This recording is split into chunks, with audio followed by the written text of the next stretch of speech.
الحمد لله وكفى وسلام على عباده الذين اصطفى اما بعد۔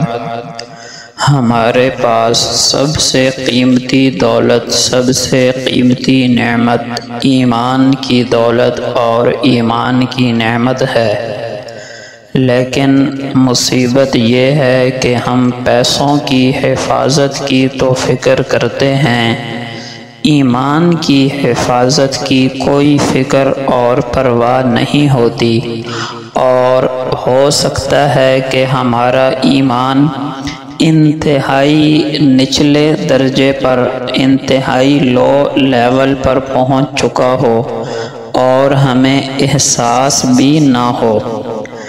جب آدمی کسی گناہ کو ہوتا ہوا دیکھے اور دل میں بھی اس گناہ پر کوئی تنگی، کوئی ناگواری محسوس نہ ہو، تو ہم سمجھ لیں کہ ہمارا ایمان انتہائی خطرے میں ہے۔ پہلے حدیث پاک سنیے، آقا علیہ السلام نے فرمایا، مشکات شریف میں روایت ہے، من رأى منکم منکرا فلیغیرہ بیدہ، جو شخص تم میں سے کسی منکر کو، کسی ناجائز کام کو، گناہ کو ہوتا ہوا دیکھے، اس کو چاہیے کہ اپنے ہاتھ سے اسے بدل دے، یعنی روک دے۔ اور ظاہر ہے یہ تب ہوگا جب آدمی کے پاس طاقت ہو، اقتدار ہو، پاور ہو۔ تو جہاں پاور ہو وہاں طاقت سے گناہ سے روکنا فرض ہوگا۔ مثلاً حکمران ہے تو اس پر فرض ہے کہ ملک میں گناہوں کو روکنے کے لیے انتظامات کرے، چاہے اس کے لیے طاقت استعمال کرنی پڑے۔ اسی طرح مرد اپنے گھر کا سربراہ ہے تو اپنے بچوں، بیوی اور ماتحتوں کو اگر زبردستی گناہوں سے روکنا پڑے تو روکنا فرض ہوگا۔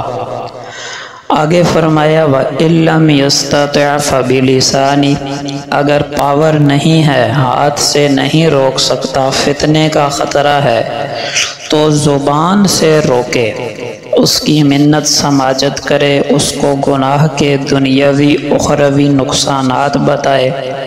یہ بھی نہیں کر سکتا، وَإِن لَّمْ يَسْتَطِعْ فَبِقَلْبِهِ، تو اس منکر کو، اس گناہ کو دل سے برا سمجھے، یعنی دل ہی دل کے اندر کٹتا رہے کہ اللہ کی نافرمانی ہو رہی ہے، میں کیسے اس کو روکوں، ختم کروں۔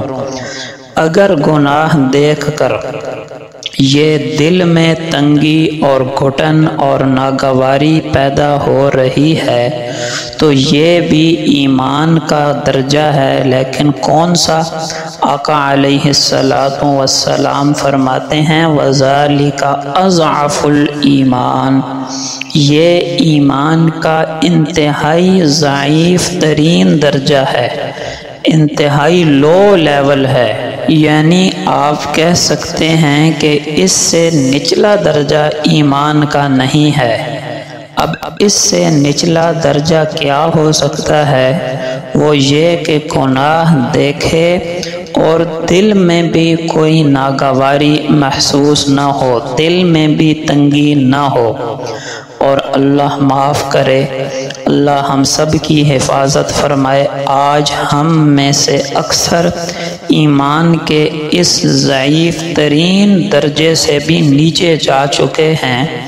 ہم اپنی آنکھوں سے گناہ دیکھتے ہیں، بلکہ اپنے بیوی بچوں کو بسا اوقات کبیرہ گناہوں میں دیکھتے ہیں مبتلا، اور چہرے پر ناگواری اور دل میں گھٹن تک نہیں ہوتی، تو دیگر جگہوں کا تو کیا کہنا۔ ایسا کیوں ہوتا ہے؟ بظاہر دو وجوہات سمجھ میں آتی ہیں۔ ایک وجہ تو یہ ہے کہ جب آدمی کوئی گناہ کرے اور پھر بار بار کرے تو اس کی حقارت، اس کی نفرت دل سے نکل جاتی ہے۔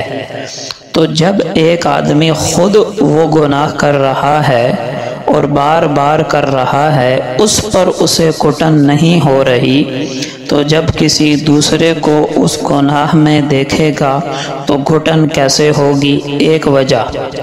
دوسری وجہ یہ ہو سکتی ہے کہ ہو سکتا ہے بندہ خود اس گناہ میں مبتلا نہ ہو، لیکن چونکہ وہ گناہ معاشرے میں رائج ہو چکا، عام ہو چکا، پھیل چکا، اور جو گناہ عام ہو جائے، ہر چھوٹا بڑا خاص و عام اس میں مبتلا ہو جائے، تو اس گناہ کی بھی حقارت دل سے نکل جاتی ہے۔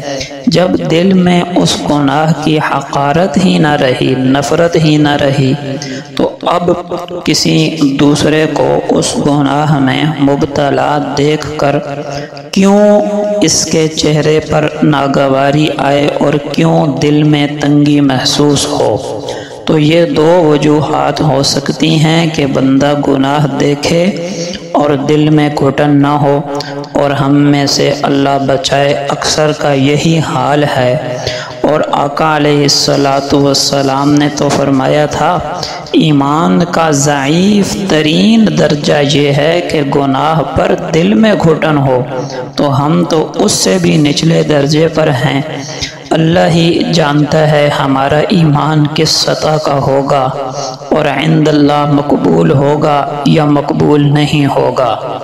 احادیث میں ہے کہ آقا علیہ السلام نے فرمایا، پہلی امتوں میں سے کسی امت کے بارے میں، کسی قوم کے بارے میں اللہ جل شانہ نے جبرائیل علیہ السلام کو حکم دیا، جاؤ اور فلاں بستی کو تباہ کر ڈالو، انہوں نے نافرمانیاں کر کے میرے غضب کو دعوت دی۔